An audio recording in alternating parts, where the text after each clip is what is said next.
Udah siap semuanya terima ilmu ini? Mahal nih, saya sampai nongkrong di pinggir jalan. Asyiknya luar biasa, itu kebiasaan saya di masa kecil. Duduk, kalau jenengan hari itu ada, semalam ada, terus motret, jenengan akan lihat itu Habib Novel lagi sama pacarnya ya. Gitu. Saking mesranya itu ya, saking mesranya, nikmat. Beliau ngomong begini, Val, saya kan nanya, tinggal di mana sekarang gitu, ngobrol-ngobrol, jawabannya begini, Val, tidur itu biar enak gampang. Tidur saya selalu enak pules. Padahal cuma gelar kloso, bantalnya sikut. Ya, gelar tikar, bantalnya sikut. Sikut niku coro Jawi ya. Ya, kalau bahasa Indonesianya apa nih? Siku, sikut apa? Sepedua ya. Pakai siku loh, lengan gitu ya. Sikut bahasa Jawanya. Tidurnya gitu. Gampang caranya. Gimana Mi? Ger kesel mestilah enak turun nih. Orang itu kalau capek itu nanti tidurnya enak. Nah ini sekarang banyak orang capek tapi nggak mau tidur enak. Kenapa? Wes kesel muring-muring terus. Ada orangnya ada hadir. Jadi udah capek itu seharusnya rebah tidur enak. Sudah capek tapi mulutnya nggak mau berhenti. Akhirnya tidurnya nggak enak. Lelah, capek. Gelar tikar tidur nyaman, enak, pules. Jadi tidur enak gak butuh kasur harga 20 juta. Itu ada tempat tidur tuh kasurnya tuh harga 20 juta, 30 juta. Biar tidurnya enak, bangun biar seger. Ternyata resepnya murah, keselo, selesai. Lelahkan fisikmu. Ya lelahkan dengan apa? Ya dengan jalan, dengan sholat, ya dengan ibadah. Nanti lelah toh, begitu lelah. Tidur sebentar tuh nikmatnya luar biasa. Itu ilmu yang pertama. Ilmu yang kedua, ini saya langsung singkat-singkat loh. 20 menit lebih saya ngobrol kok. Mau saya bagikan dalam waktu 5 menit berarti kan udah dikompres ya. Dikompres, disingkat. Ilmu yang kedua ini cocok untuk ibu-ibu. Bu, punya anak. Alhamdulillah, insya Allah cocok ini Bu. Punya suami. Wah ini lebih cocok lagi. Kalimatnya begini. Anakmu itu diamkan saja, biarkan saja bermain-main. Bertingkah model macam-macam namanya anak-anak ya seperti itu, biarkan seperti itu. Jangan dimarahin terus. Jangan kamu marah-marahin anakmu terus. Kenapa? Karena anakmu kamu marah-marahin terus dia tetap anak-anak. Betul ya Bu ya? Jadi kira-kira kalau anaknya dimarahi tiba-tiba jadi ibu-ibu enggak? Jadi anaknya genah. Ngotake dinggo, iki sing kira-kira sing ngotake sing gak dinggo sing ndi. Ya, ini ada oknum ibu-ibu neriakin anaknya, punya otak itu dipakai sama teriak-teriak. Ini kalau ada orang lihat, ini kira-kira yang gak pakai otak yang mana ini? Paham maksudnya ya? Jangan marah-marahin anakmu terus, biarkan main-main. Namanya juga main-main anak-anak. Anak-anak itu kepleset, jatuh, gelundung itu wajar. Anak-anak teriak-teriak itu wajar. Anak-anak lari-lari itu wajar. Asal jangan di masjid kan begitu ya. Kalau di tempatnya ya wajar. Biarkan. Karena kalau kamu marah-marah, anakmu tetap anak-anak, kamunya jadi pegel. Kamunya jadi mangkel, kamunya jadi kesel. Akhirnya sakit. Sakit. Tapi kalau kamu nggak banyak marah-marah, kamu diem saja. Lama-lama anak itu yang cari kamu. Anaknya yang cari kamu, anaknya jadi nurut. Karena gak sering dimarahin. Betul anak-anak? Betul. Insya Allah itu. Itu jawaban dari anak-anak. Saya gak tahu ya, ini urusannya orang-orang ahli. Itu ilmu jiwa, cara apa tuh mendidik anak dan sebagainya. Cuman parenting. Yang saya dengar dari pakar parenting begitu. Ini saya gak dengar dari pakar parenting. Tapi pakar hidup lama. Orang tua yang berpengalaman. Menang tua. Ya, dia menang berpengalaman. Kemudian dilanjutkan, begitu juga sama manusia yang lain. Jangan suka marah-marah. Karena kamu marah-marah sama orang itu membuat kamu capek, lelah. Untuk marah itu energi yang dikeluarkan banyak, hasilnya kamu yang sakit. Sementara yang kamu marahin yang gak ngefek. Gak ngaruh, jadi kamu rugi. Ya itu ibu-ibu perlu praktek. Paham Bu? Jadi misalnya ibu mau marah sama suami, itu tiwas kesel Bu. Wong lanang ngger mulih jam 10, ngger mulih jam 10. Kadang-kadang jam 11, yang nggak paham bahasa Jawa ya mohon maaf. Iya. Every day you came late, mbuh ngono ya. Ra mudeng aku. Tiap hari nggak pernah pulang tepat waktu, terlambat terus. Kamu ini sebetulnya suaminya siapa? Ibu-ibu nongger ngamuk ki oknum ya, oknum ibu-ibu. Kalau marah itu kalimat-kalimatnya Masya Allah. Terus genah bojone ditakok, sebetulnya kamu suaminya siapa? Waneh gitu ya. Waneh. Emang nggak mau pulang ya? Nggak usah pulang sekalian. Udah pulang masih dibengoi, nggak usah pulang sekalian. Pertanyaan saya, teriakan-teriakan begitu manfaat enggak? Blas. Pakai ilmu baru ibu-ibu, ilmu baru. Wedok kudu pinter. Ini tahun 2020. Harus cerdas. Pulang telat, diam saja. Kalau lapar di meja makan, kalau haus di meja makan. Kalau butuh saya di kamar tidur. Permisi. Bingung bojone. Kok dungaren yo? Biasanya kan ngamuan ya. Ini kok jadi gak ngamuan ya? Ini kok gak marahan ya? Aneh ini kok seperti gak butuh saya lagi ya? Masya Allah. Mulai suaminya rodok curiga, penasaran. Jangan-jangan dia kalau saya pulang terlambat, dia punya temen nih jangan-jangan. Masya Allah, sesuai jam 6 tekan rumah.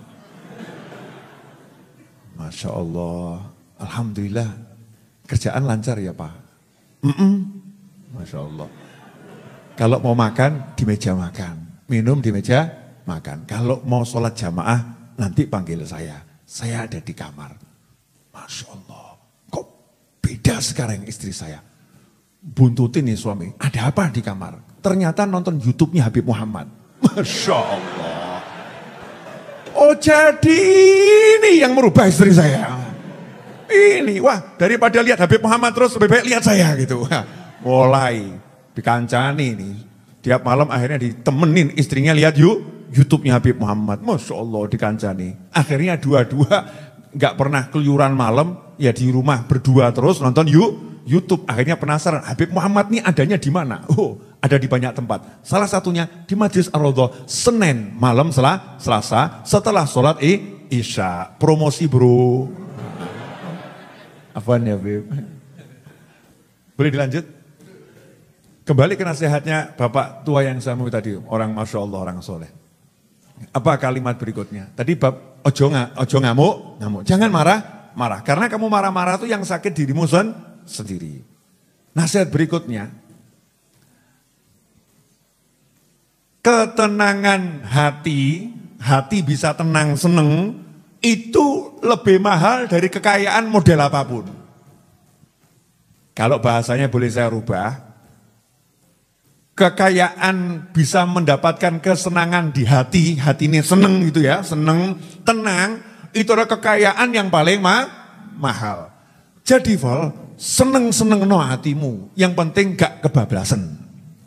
Senang-senangkan hatimu tapi jangan kelewatan. Kelewatan itu kalau melakukan yang haram, itu kelewatan. Selama gak haram, udah seneng no hatimu. Kenapa? Karena kalau hatimu senang, badanmu sehat. Badanmu sehat. Kalau udah badan sehat itu ya ibadah, ya enak, cari ilmu ya enak, semuanya enak, makan juga enak. Seneng no hatimu. Lah orang sekarang nih bukan buat seneng hati, cari hal yang buat hatinya nggak seneng. Contoh ibu-ibu, oknum ibu-ibu. Maaf ya Bu, maaf betul ini ya. Oknum ibu. Afwan ya Bu. Lihat suaminya pulang, seneng atau nggak seneng? Senang. Lihat suaminya duduk, seneng atau nggak seneng? Senang. Lihat suaminya wangi, seneng atau nggak seneng? Tapi kadang ibu-ibu itu oknum ibu-ibu kena bisikan setan, mulai mengeluarkan omongan yang merusak suasana hati. Tumben kok harum. Tadi habis ketemu siapa? Yang model begini ada enggak ini? Ada. Bojone batin. Mambu keliru. Wangi keliru. Jawab, ya enggak ketemu siapa-siapa. Ini kan habis pulang kerja pengen ketemu kamu, harum, kan bagus. Loh nikah 20 tahun kamu enggak pernah begini kok. Baru hari ini kamu seperti ini kok. Pasti kamu ada tadi janjian sama siapa? Ayo ngaku, ayo ngaku. Bahas ini handphonenya, mulai gaya. Masya Allah. Bahas ini handphonenya, rebut handphone suami. Langsung, lihat. Nah ini tadi jam 5 kok kamu ada WA yang masuk. Ketemu di sini ya mas. Ayo sapa iki? Masya Allah. Bu, ini WA temangsang ini. Loncat ke handphone saya masuk sendiri, saya juga nggak tahu orangnya siapa. Nggak mungkin, sengaja ada kamu mesti nama ini. Sengaja no name tanpa nama, ini cuma nomor tok emang untuk mengelabui saya. Tadinya asik, tenang, akhirnya jadi apa? Ruwet. Betul? Siapa yang cari? Oknum ibu-ibu. Oknum ibu-ibu. Ada enggak oknumnya? Ada. Walaupun modelnya berbeda, ada. Tadinya cuma coba-coba, maunya bercanda, tapi bercandanya itu ngeri, akhirnya jadinya ruwet. Seneng no hatimu. Kalau ngomong tuh yang bagus-bagus, yang enak-enak, menyenangkan hati, gitu loh ya. Misalnya suami pulang, Masya Allah mas, awakmu ki kok mampu, Masya Allah mas, tak dusi yo, Masya Allah. Suami jawab, aku jek urip aja mbok dusi saiki. Maksudnya gak ngono ya. Itu di kamar mandi udah ada parfum, udah ada sabun yang terbaik, Masya Allah. Mau apa? Silahkan mandi, minuman model apapun akan aku siapkan. Yang penting wujudnya air. Ya air teh, air kopi kan ya. Wedang itu, siap. Guyon kan asik, gak usah ngomong yang aneh-aneh. Seneng no hatimu. Jadi ilmu nyenang no hati itu orang sekarang itu banyak yang gak bisa. Sudah duit gak punya, pekerjaan gak jelas, ya hati ruwet kan ya aneh. Saya tadi barusan kedatangan tamu, Masya Allah. Boleh cerita lagi? Sampai saya minta tolong Habib Muhammad. Ini rezeki buat saya Habib Muhammad tadi bisa meninggalkan taklimnya. Kemudian beliau ke sini yang di sana diwakilkan pada yang lain. Ya, mau saya ceritain? Mau? Ya sabar. Masuk kabar dintekno saiki. Sabar. Saya ceritakan yang tadi dulu ya. Seneng no hatimu. Karena ketenangan hati itu mahal. Harganya mahal. Asal tidak melakukan yang haram. Saya pernah diajak sama teman saya. Pergi ke suatu tempat. Kata beliau. Ya saya itu kan seneng nemenin orang. Orang makan sendiri kan gak enak tuh ya. Kalau makan ngajak orang itu enak. Nah saya suka kalau makan sama orang. Diajak makan orang saya juga seneng. Saya niatnya nyenengkan hati saya dan niatnya nyenengkan hati dia. Tapi hari itu dia ternyata kebablasan, saya dibohongin. Ternyata bukan sekedar diajak makan, ada diajak makan plus minum-minum. Minum khamr. Kaget saya, loh kebablasan ini. Nah ini melanggar protokol. Seneng-seneng ini. Seneng-seneng ada protokolnya, ini melanggar protokol senang-senang. Langsung saya pamit, saya nggak pakai marah, tetap dia pakai ilmu. Jangan marah. Karena marah-marah nggak ada manfaatnya. Saya meneh wong mendem mbok amui, berarti awakmu sing mendem. Udah tahu orang mabuk, kamu maki-maki. Kamu tahu mabuk itu haram, mabuk masuk neraka. Kamu ini tidak menghargai. Wong mendem mbok ngonoke berarti sing mendem ya awakmu. Paham maksudnya enggak? Orang mabuk kok dinasehati surga neraka. Sadar saja nggak masuk apalagi mabuk. Kita ini loh yang sadar dinasehati surga neraka ya nggak begitu masuk. Betul kan ya? Dinasehatin neraka ya gak kroso panase ya. Paling cuman bergumam, moga-moga swarga. Beb mandek beb, ojo nyebut neraka. Paling begitu. Mau apalagi yang mabuk diteriak-teriakin begitu. Jadi saya gak marah. Cuman saya marah di hati, ditipu. Saya gak suka yang seperti ini. Langsung saya tinggalkan, tapi pakai ilmu ninggalkannya. Gimana cara ninggalkannya? Ya saya pamitnya ke toilet. Saya ke toilet sebentar ya. Silakan. Iya ke toilet, saya nggak ke toilet, bablas metu mulih aku. Dia ngapusi aku, tak hapusi. Nah ini cara dakwah yang luar biasa yang saya dapat di pinggir jalan. Kalau nggak mampu dengan tangan, nggak mampu dengan mulut, kan dengan hati segera tinggalkan tempat itu. Kalau kamu kumpul sama yang begitu, kamu akan kena dosa dari Allah Subhanahu wa Ta'ala. Beliau yang ngomong, saya ini cuma melanjutkan dengan gaya bahasa yang cocok untuk kita-kita di sini malam hari ini. Mau lagi tidak ilmunya? Wakeh soalnya, asyik. Nah, terus setelah ngomong seneng hatimu, ojo ngamuk. Ngasih ilmu lagi masalah jalan kaki. Biar sehat itu biasakan jalan kaki. Betul nih, sekarang ini orang jalan kaki jarang ya. Jarang. Bahkan di mall itu diusahakan tidak jalan kok. Naik tangga, tangganya yang jalan. Betul kan ya? Naik jalan, jalannya yang jalan. Eskalator yang model lurus tuh kan ya, jalan. Begitu jalan sebentar, udah disiapkan banyak tempat duduk. Ini di mana-mana minim jalan. Jalan itu kurang. Saya full kata beliau, umurnya hampir 80 tahun, 70 tahun sekian. Saya Ramadan kemarin itu habis asar jalan-jalan ke Boyolali.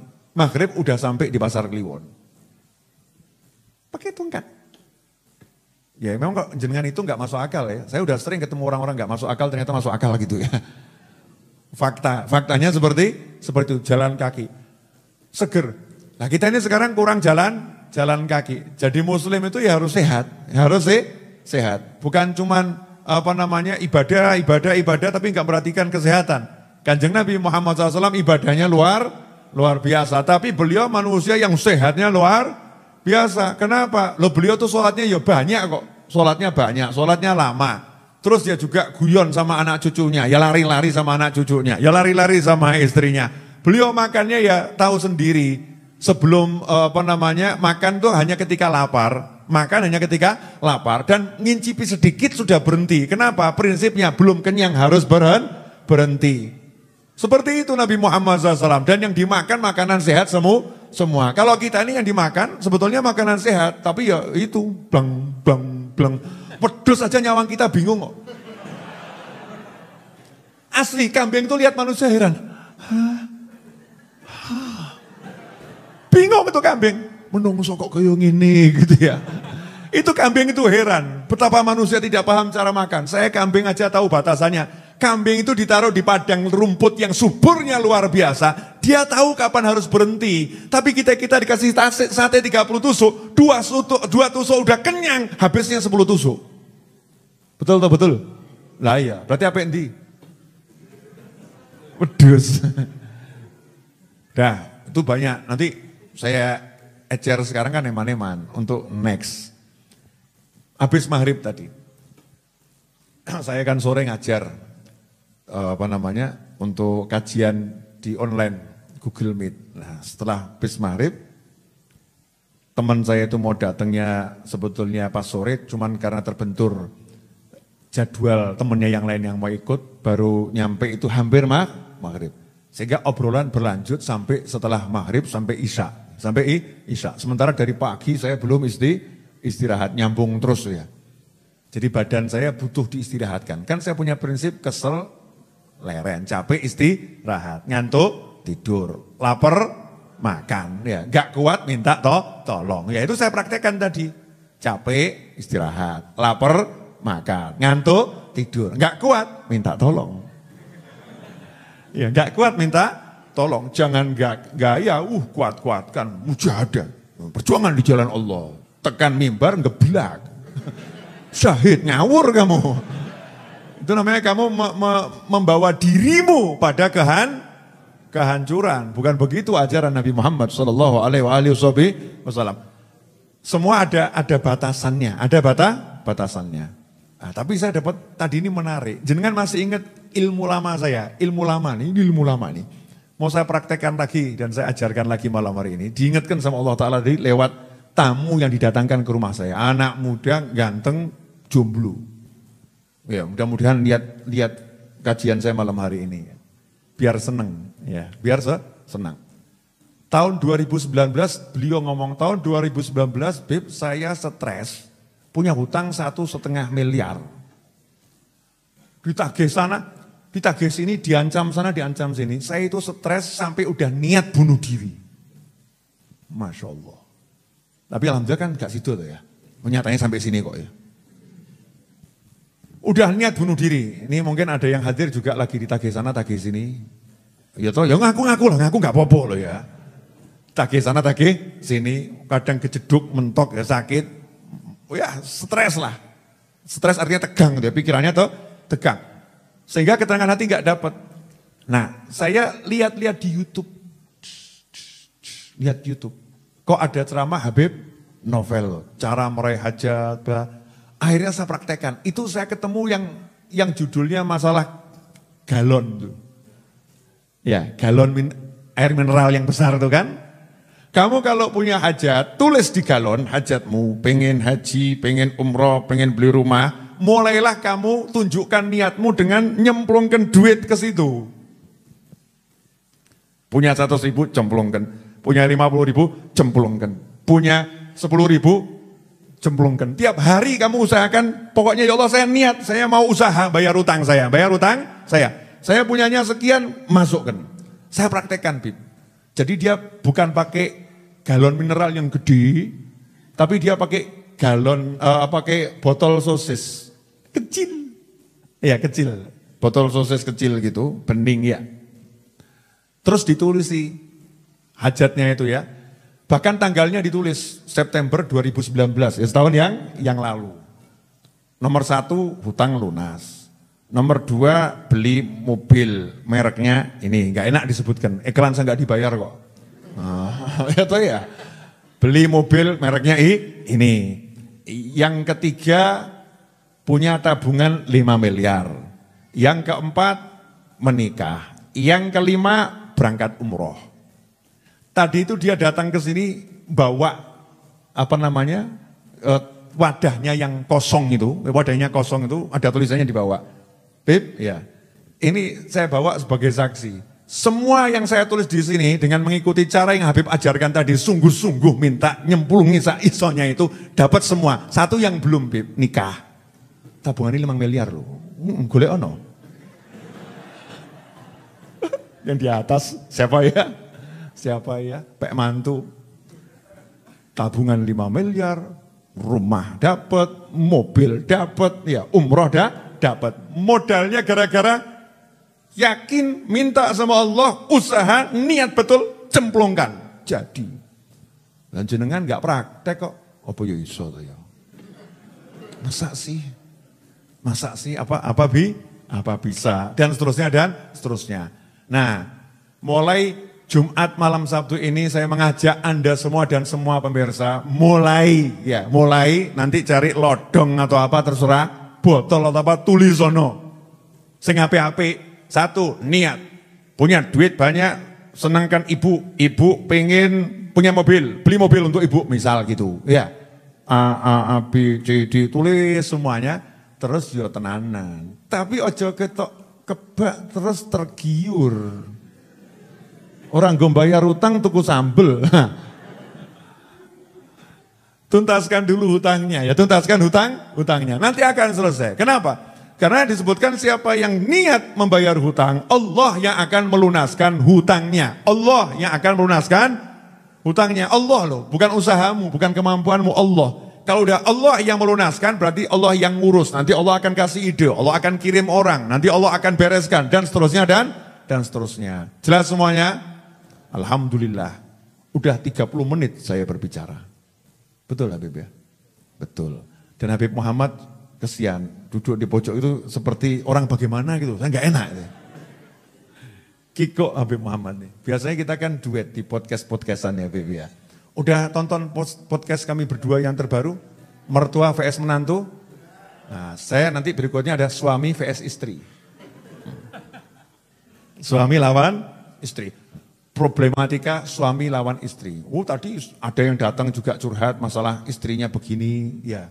Di WA ada juga yang curhat suaminya begini, dan seterusnya. Itu banyak pertanyaan masuk yang memang pada bingung cara menyelesaikan masalah gitu bagaimana. Padahal itu urusannya simple, ya, simple. Terakhir sebelum saya tutup, saya mau kasih satu ilmu lagi dari Habib Umar bin Muhammad bin Salim bin Hafid. Jadi saya malam-malam itu mau lihat channel YouTube saya, muncul siaran langsung Habib Umar lagi malam Jumat ceramah di pondoknya di Yaman sana, di Darim, Darul Mustafa Darim, ceramah. Saya lihat, begitu saya lihat Masya Allah, dapat ilmu yang banyak. Malam ini mau saya simpulkan dengan satu kesimpulan pendek, mudah-mudahan jenengan paham. Kalau nggak paham nggak apa-apa, berarti belum waktunya. Paham ya? Jangan paksakan, tapi disimpan dulu, karena yang disimpan tuh nggak ada yang nggak manfaat. Nanti pada waktunya akan muncul. Ayatnya kalau saya nggak salah nanti Habib dicek. Wala akibatu lil muttaqin. Wala akibatu lil muttaqin. Dan hasil yang baik itu hanya untuk orang-orang yang bertakwa. Kalau bahasa bebasnya, orang-orang yang bertakwa itu akan selalu jadi pemenangnya. Itu bahasa bebasnya. Kata Habib ya. Wala akibatu lil muttaqin. Orang-orang yang bertakwa itu akan selalu jadi pemenangnya. Jadi ada orang berbuat begini, orang berbuat begitu, orang usaha begini, orang usaha begitu. Di dunia ini ada yang begini, ada yang begitu. Enggak usah ngurus. Ya enggak usah ngurus. Karena apa? Pemenangnya tetap orang yang bertakwa. Bertakwa itu apa? Melaksanakan perintah Allah, menjauhi semua larangan Allah. Jadi kunci selamat, kunci menang, kunci sukses bukan mau niru gayanya fulan, bukan takut ada fulan begini, fulan begitu, nanti bisnis saya jadi kacau. Enggak, tetap orang yang bertakwa itu jadi pemenangnya.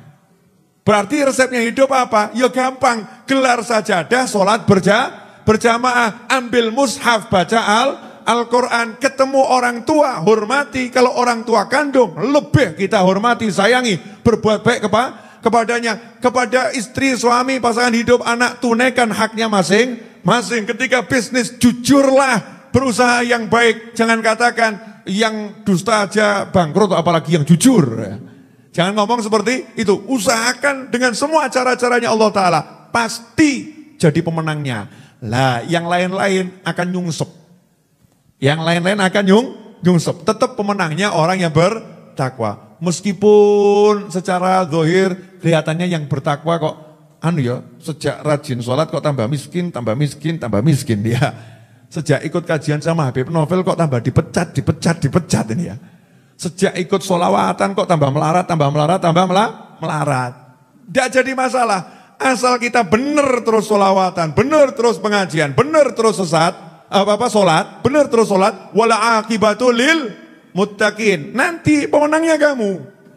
Pemenangnya kamu. Pada waktunya kamu akan kaget. Masya Allah. Ternyata ini hasilnya. Begitu ayatnya Habib. Wala akibatu lil muttaqin. Ikhwani rahimakumullah. Pesan bapak tua, sahabat ayah saya di pinggir jalan tadi, satu. Sebagai penutup ngobrolan saya. Jangan suka ikut campur urusannya orang lain yang tidak manfaat. Ngurusi orang lain gak manfaat. Lah wong ngurusi diri sendiri aja gak benar-benar kok, mau ngurusi orang lain. Jangan salah ya, kalau amar ma'ruf nahi mungkar wajib dengan cara-caranya. Tapi ini yang dimaksud seperti ini loh. Bu, ibu, pernah enggak dengar seseorang ngomong begini? Belum ngomong kok ya. Belum ngomong sudah bilang pernah. Luar biasa ibu-ibu, Masya Allah. Bu, pernah belum? Ya belum tahu ya. Gini loh, ibu itu ya ngapain beli kudung yang seperti itu? Lah mbok beli yang seperti itu. Kok kudung seperti itu kok dibeli? Parani jeng, kudung jelek kok dibeli toh jeng? Ngapain beli kudung yang seperti itu? Sayang lo uangnya, dibuang-buang buat beli seperti itu. Saya mau nanya, sing tuku sapa? Lah yang beli orang lain kok yang ruwet kamu gitu loh ya. Itu bukan urusanmu, dia beli kudung model apapun urusannya dia. Kamu urusi dirimu sendiri. Kalau kamu gak suka kerudung model begitu, ya kamu jangan beli kerudung model begitu. Gak usah ngurusi urusannya orang lain. Ahli komentar tentang orang lain. Naudzubillah min dzalik. Contoh, Habib Muhammad beli rumah. Amin. Ya. Sudah punya rumah, beli rumah. Amin. Kok Habib Novel komentar? Gak beli rumah ini. Habib, rumah kayak gitu dibeli buat apa? Ini orangnya mintanya ngawur, itu mahal. Itu kalau dulu Habib ngomong sama saya, tak belikan di pojok sana, dapat 10 kali lipat lebih besar. Rumahnya lebih bagus. Pertanyaan saya, yang dengar kira-kira seneng atau sebel? Sebel toh. Langsung yang beli saya, pakai duit-duit saya sendiri, pakai gaya nasihati, ya, ngelek-ngelek sisanya. Kurang ajar Habib Novel nih. Ya kan lebih baik kan contohnya kami berdua kan gitu ya, daripada nyontohkan orang lain. Nah ini Sekarang banyak orang yang hidupnya habis waktunya ngomentari orang lain, tapi nggak pernah ngomentari dirinya sendiri. Aku kok ya, nggak pernah sholat ba'diyah saya ya. Tapi ngomentari orang lain, ngapain orang itu sholat kok banyak-banyak?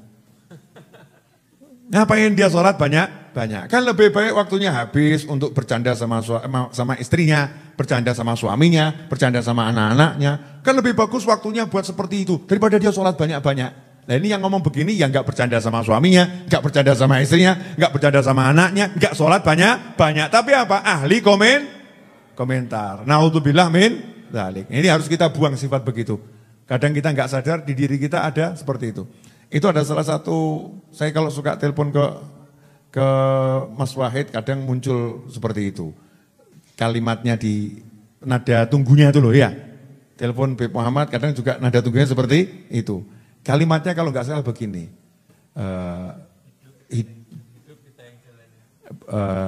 Tuhan yang hidup Tuhan yang nentuin, hidup kita yang jalanin, orang lain sibuk ngomentarin.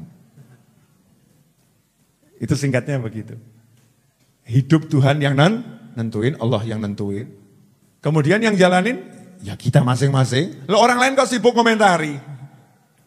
Ini yang jelek, ini komentator nih. Naudzubillah min dzalik. Ini buang sifat yang seperti itu. Habib Muhammad cocok ini, kelihatannya dapat bahan buat ceramah di 20 tempat nih.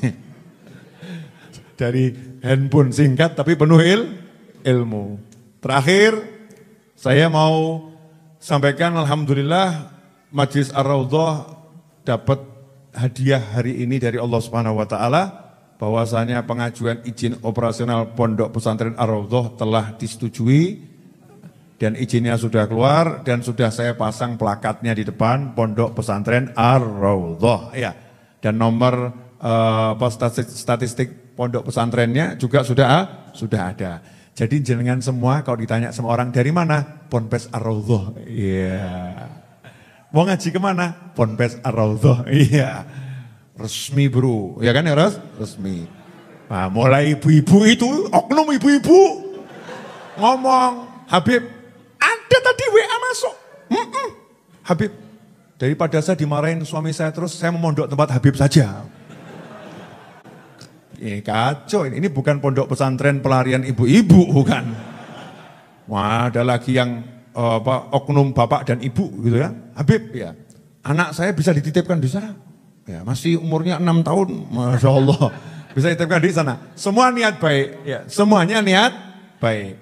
Nanti insya Allah ke depan bersama Habib Muhammad dan beberapa teman yang lain kita akan kelola. Tapi saat ini yang akan kita fokuskan adalah nanti kalau COVID-nya udah betul-betul bisa berdamai ya, santri weekendnya dimaksimalkan, kemudian saya akan membuat fokusnya santrinya adalah mahasiswa yang ada di Surakarta dan sekitarnya. Jadi beliau bisa kuliah, tapi juga bisa belajar di pesantren dengan kurikulum yang udah kami sesuaikan dengan kurikulum dari Darim, dari Siwun, dari ulama-ulama negeri asalnya Wali Songo. Tapi konsep saya adalah simple, nyantri itu menyenangkan. Jadi saya tidak membuat orang yang disuruh belajar dan belajar akhirnya pusing, stres. Tapi kita mau yang asyik-asyik saja, tapi insya Allah nanti ilmunya manfaat. Nah, terus kalau selain mahasiswa boleh ikut enggak, Bib? Boleh. Ya, jamaah Majelis Ar-Raudhah nanti boleh ikut. Syaratnya ya ikut jadwalnya ya, datang di jamnya. Nah kalau bolos 10 kali ya pecat. Iya, maksudnya bolos-bolos terus gitu. Ini kalau udah yang ikut pesantren harus disiplin. Kalau pengajian kan umum, tapi kalau ikut daftar jadi santri nanti ya harus disiplin. Bayar enggak, Bib? Enggak, gratis. Pokoknya Ar-Raudhah itu full gratis. Duitnya dari mana? Ini punya orang sugih segini banyak kok. Teman-teman saya ini kan sugih-sugih. Itu kalau Jumat itu, Habib Muhammad, tahu kalau Jumat, itu Pak Subakir kan ngasih laporan sama saya. Bib, ini hasil kotak amal dan hasil jualan buku. Itu laporannya langsung 2 triliun. 2 triliun, tahu enggak 2 triliun? 2 juta. Bib, ini dapat 900 miliar. 900 miliar di Majelis Raudhah itu berarti 900 ribu. Tapi ternyata dengan 900 ribu, 2 juta ini bangunan selesai semua kan ya? Tinggal finishing dan masih banyak tempat yang menanti untuk dibeli oleh kalian. Benar kan ya? Karena kita punya Allah Subhanahu wa Ta'ala. Jangan bingung tentang bagaimana membiayai majelis, bagaimana membiayai pesantren dan lain sebagainya. Yang penting pasang nih niat kita bareng-bareng. Betul, kita orang-orang yang memang susah, tapi kita tidak pernah hidup susah. Nah, betul, kita orang yang nggak punya duit, tapi kita nggak pernah nggak punya duit karena kita punya yang maha punya duit. Betul, kita ini memang lemah, tapi kita nggak pernah lemah karena kita punya yang maha kuat. Betul, kita ini memang bodoh, tapi kita nggak akan pernah jadi bodoh karena kita punya yang maha berilmu. Itu prinsipnya orang hidup di jalannya Allah Subhanahu wa Ta'ala. Jelas semuanya? Siap nyantri? Wah, kayak aneh. Siap, amin insyaallah. Bu, siap masak kan? Tanya, Bu, siap masak kan? Siap. Masaknya di sini, Bu, nggak di rumah masing-masing ya. Makasih banyak, jazakumullah khairan. Doakan ya. Doakan, insyaallah ini sekarang kan bulan September ya.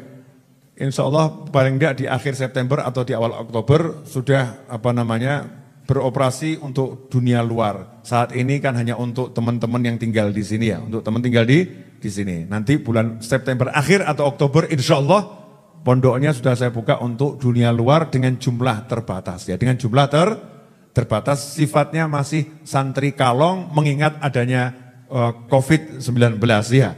Biar dari rumah masing-masing datang di jamnya pengajian, pakai protokol kesehatan, setelah itu pulang kembali. Bu, mau marah-marah lagi atau sudah cukup? Jadi kalau suaminya pulang jam 12 malam didiamkan atau dimarahin? Pak, dinengno loh Pak. Didiamkan tuh lebih menyakitkan daripada dimarahi. Jazakumullah khairan. Mari kita baca satu Al-Fatihah untuk beberapa keluarga kita yang telah tiada di hari ini atau kemarin atau beberapa hari sebelumnya. Di antaranya adalah Al-Habib Hamid bin Ahmad Al-Hazni dan Asy-Syarifah Khadijah binti Abdullah bin Hasan As-Segaf dan Bapak Saryanto bin Bakri, dan juga untuk semua yang telah tiada dari keluarga kita, khususnya yang pernah hadir bersama kita. Semoga Allah Ta'ala mengampuni semua kesalahannya, menerima semua amal solehnya, melipat gandakan pahalanya, menjadikan kuburnya lapang dan penuh cahaya, menjadikan kuburnya sebagai taman-taman surga, dan semoga Allah Subhanahu wa Ta'ala menjadikan kita yang ditinggalkan bisa terus ibadah dengan ikhlas, terus ibadah dengan sehat, terus ibadah dengan bahagia, dan kelak menyusul mereka semua setelah umur panjang dalam semua kebaikan, kenikmatan, kataan, keridhaan, kita diberi husnil khatimah. Ala hadiniyah wa ala mana wa habibi Ali wa ila hadratin Nabi SAW. Al-Fatihah.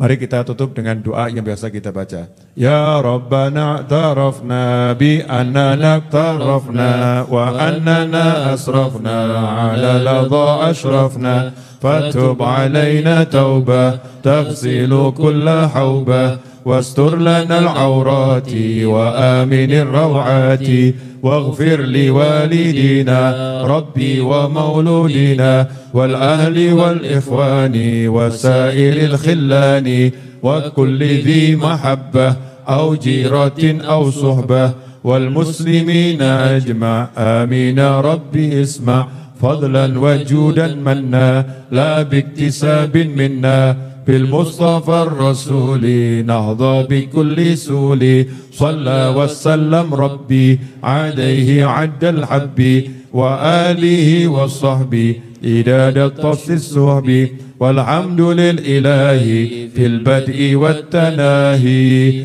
اللهم صل وسلم على سيدنا محمد مفتاح باب رحمة الله عدد ما في علم الله صلاة وسلاما دائمين بدوام ملك الله وعلى آله وصحبه. اللهم اجعل في طاعتك فرحي وسروري وفي مرضاتك جميع أموري. اللهم يا عالم بحالاتي ومطلع على سرائري ونياتي اقضي جميع حاجاتي واغفر ذنوبي وسيئاتي وتجاوز عن خطيئاتي وزلاتي وتقبل جميع حسناتي وسامحني فيما مضى وما يأتي واكتبني في ديوان ساداتي واسلك بي سبيل نجاتي في حياتي ومماتي. اللهم إني طامع في عطاك راغب في رضاك مستسلم لقضاك فاكتبني من أولياك واسلك بي سبيل هداك وألحقني بأصفياك. وصلى الله على سيدنا محمد وعلى آله وصحبه وسلم. الحمد لله رب العالمين.